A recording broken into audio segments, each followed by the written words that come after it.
বন্ধুরা, তোমরা সবাই কেমন আছো? আজকে আমি অনেক দিন পরে আমার নিজের কোনো ভিডিও আমি আপলোড করছি। তো তেমনভাবে করা হয় না, আমার ভিডিও সব সময় মমির ভিডিওই করা হয়। তো তোমরা সবাই ভালো আছো? তো আমি বেশ ভালোই আছি। আজকে আমার একটা আলাদা একটা প্রফেশন আছে, সেটা হয়তো অনেকেই জানো আবার জানো না। তো সেই কাজেই আজকে আমি এসেছি তোমার হচ্ছে আমার বাড়ির থেকে বেশ কিছু দূর, 1-1.5 ঘন্টার রাস্তা। ময়ূরহাট বলে একটা জায়গা আছে, এটা হচ্ছে গেদে লাইনে, গেদের দুটো স্টপেজ আগে, বগুড়ার পরের স্টপেজ। তো সেখানে এসেছি আমার নিজস্ব কাজের জন্য। আমি আর আমার একটা বান্ধবী, একটু আগেই দেখলা যাকে ভিডিওতে, ওইটা আমার বান্ধবী, ওর নাম হচ্ছে সুপ্রিয়া। ও আর আমি দুজনেই বেরিয়েছি সকালবেলা। আমাদের ওখান থেকে তোমার 8:52 ট্রেনটা ধরে ওখান থেকে এসেছি। তো ওদের ওখানে এসেছি। তো ওই দিকটা খুবই একটু গ্রাম টাইপের না, গ্রামই বলতে পারো। দেখছো এখানে ছাগল আছে, বাচ্চা, ছোট্ট ছোট্ট বাচ্চা। তো আমি যাওয়ার পথে ওদেরকে দেখলাম, তাই ভিডিওটা করে নিলাম। দেখেছো রাস্তাঘাটগুলো কেমন, এরকমই সমস্ত রাস্তা। এমন মনে হয় কি যে বাড়ির মধ্যে দিয়েই যেন রাস্তা এরকম।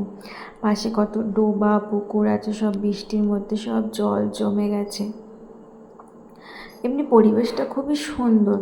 ওখানকার গ্রাম্য পরিবেশ হলেও কী হবে, খুবই সুন্দর পরিবেশটা। এত সুন্দর গ্রামের পরিবেশ তো জানোই, খুব ভালো হয়। গাছপালা এত তোমার ভর্তি থাকে যে আবহাওয়াটাই যেন আলাদা, একটা ঠান্ডা ঠান্ডা ওয়েদার আছে। তো আমরা চিনি না ওদের বাড়িটা, তো আমরা ফোন করে করে লোকেশন নিয়ে গেছি। তাও তোমার ওরা ওখানে আমাদের জন্য ওয়েট করেছিল, ভেতরে আমাদের ফোন করে বলেছে যে এমনভাবে চলে আসো, আমরা যাচ্ছিলাম সেইভাবেই ওদের কথা অনুযায়ী। তো এখানে দেখো পুকুরের মধ্যে কিছু হয়তো মাছ টাছ আছে তাই খেতে দিচ্ছে ওরা সবাই রাস্তার পাশে পুকুরে। তো দেখো পাশে এটা একটা জমি, সেটাতেও জল জমে গেছে।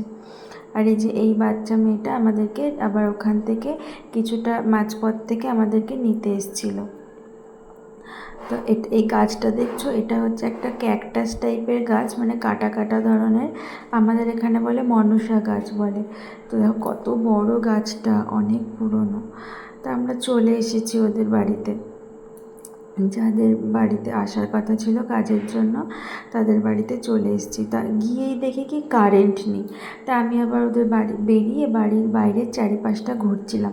ওদের বাড়িটা মাঝখানে, আর চারিদিকে বাঁশবাগান, আর এত ঠান্ডা ওদের ঘরগুলো, কারেন্ট নেই যে বোঝাই যাচ্ছিল না। তা আমি আবার বেরিয়ে ওদের বাড়ি, দেখেছো চারিদিকে বাঁশবাগান, কিন্তু চারিদিকে বাঁশবাগান, আর হচ্ছে বাঁশবাগানের মাঝখানটাই ঠিক ওদের বাড়ি। এই যে আমি আবার ঘুরে ওদের বাড়িটা দেখাচ্ছিলাম যে এত সুন্দর পরিবেশটা, কেউ ওখানে না গেলে বুঝতে পারবে না। আমি গেছি বলে তাই ফিল করতে পারছি যে এত সুন্দর ওয়েদার, এত সুন্দর পরিবেশ, এত সুন্দর জায়গা। তো আমি এসেছিলাম আমার নিজস্ব পার্লারের কাজের জন্য। তোমরা তো সবাই জানো এখনকার দিনে সবাই পুজো আসলে হেয়ার স্ট্রেটনিং করে, সেই স্ট্রেটনিংয়ের কাজেই এসেছিলাম। এই যে কাজ শুরু হয়ে গেছে। তো এখন হেয়ারটা ওয়াশ করার পরে হেয়ারটা তোমার ড্রাই করা হচ্ছে। ড্রাই করে তারপরে ওয়াশ করেছে নর্মালি শ্যাম্পু দিয়ে ওয়াশ করে, তারপরে ওটাকে আবার শুকাতে হয়। শুকিয়ে তারপরে যে স্ট্রেটনিংয়ের ক্রিম সেটা অ্যাপ্লাই করতে হয়। এই যে আমি যেহেতু ভিডিও করছিলাম এক হাত দিয়ে, ওই যে হাতটা দিয়ে চুলটা ধরে রয়েছে ওটাই আমার হাত। তো ওই ক্রিমটা অ্যাপ্লাই করছিল ও, এই ক্লায়েন্টটা ওরই। তো আমি জাস্ট ওর সাথে একটু গেছিলাম হেল্প করার জন্য।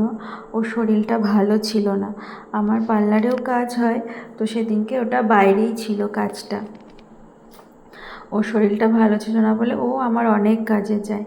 আর জানো তো ওদের বাড়িতে যাওয়ার পরে সবথেকে ভালো জিনিস এটা, ওরা আমাদের জন্য দেখো কত কিছু রান্না করেছে, আবার আমাদেরকে বেশ সুন্দর করে সাজিয়ে কাঁসার থালায় খেতে দিয়েছে। ভাত দিয়েছে, বেগুন ভাজা, আর এটা হচ্ছে কলমির শাক। এটা না আমি নতুন খেয়েছি, কলমির শাকের মধ্যে আবার উচ্ছে দিয়েছি, খুব সুন্দর লাগছিল খেতে। একটা হচ্ছে, এটা হচ্ছে ইলিশ মাছ ছোট প্লেটে, আর কাচের বাটিতে হচ্ছে গাটি কচু দিয়ে রুই মাছ। এই যে আমার বান্ধবীটা সুপ্রিয়া, যার কথা বলছিলাম, ওই দেখো দুজনে মিলে মানে দেখে এত খুশি যে এত সুন্দর আয়োজন করেছে আমাদের জন্য ওরা। মানে যাওয়ার সাথে সাথেই জল ঠল দেওয়া, আর তারপরে যেরকম খাবার ঠাবার দেওয়া, আমরা ভাবতেই পারিনি যে গিয়ে এত সুন্দর একটা আপ্যায়ন পাবো। তো এরা হচ্ছে দুই বোন, এরা দুই বোনই হেয়ার স্ট্রেটনিং করবে। সে আমরা মানে যাওয়ার পরে কারেন্ট ছিল না, তারপরে 11টার সময় কারেন্ট আসে, তারপরে হাত দিই। তারপরে বিকালবেলা আবার ওরা টিফিন দিয়েছে, দেখো একটা হচ্ছে সিঙ্গারা, একটা গজা, একটা মিষ্টি, সাথে আবার একটা পেপসি। এত কিছু আয়োজন। তা লাস্ট পর্যন্ত একজনের হেয়ার ডান হলো, এটা হচ্ছে ওর বড় দিদি, এর চুলটা কমপ্লিট হলো। অনেক সময় লেগেছিল, এক একটা হেয়ার করতে 5 ঘন্টা মতন করে সময় লেগেছিল। তারপরে সেকেন্ড যে ওর বোনটা ছিল, ওর ভিডিওটা নিইনি, এটা হচ্ছে ওর বোনটা। তারপরে সেকেন্ডে এরটা কমপ্লিট করে তখন আমাদের রাত প্রায় 7:30টার ওপরে বেজে গেছিলো। আর ওদের ওদিকটা খুব গ্রাম, তো তো স্টেশনে তোমার তেমন কোনো লোক ছিল না, আমরা দুজনেই মেয়ে ছিলাম, সমস্তটা ছেলে ছিল। দেখেছো লেডিসে পুরো ফাঁকা একদম। তারপরে ট্রেনে হয়তো উঠলাম, আমি এর মধ্যে আর কোনো ভিডিও করিনি, এত টায়ার্ড লাগছিল, ভালো লাগছিল না। কল্যাণী নেমে গেছি, কল্যাণী ঢুকছে এখন, নামবো। তো এখান থেকে এই দুজনের বাড়ি আলাদা, ওর বাড়ি মানে স্টেশনের ওই দিকটা অনেকটা ভেতরে, আর আমার স্টেশনে এই প্ল্যাটফর্মে নেমে আমার কিছুটা গেলে আমার বাড়ি। তো দুজন নেমে গেলাম, নেমে যাওয়ার পরে দুজনকে ওই যে বাই করছি। আর সারাদিন এত খাটাখাটনি, চোখ মুখ সব বসে গেছে, দুটোকেই পেতনির মতন লাগছে। তো আর কি বলবো বন্ধুরা, আজ অনেক দিন পরে তোমাদের সাথে ভিডিও শেয়ার করছি, বেশ ভালো লাগছে। তেমন করে আমি আসি না, সবসময় মুভির ভিডিওই দিই। তো তোমরা ভালো থেকো, সবাই সুস্থ থেকো, নেক্সট টাইম আবার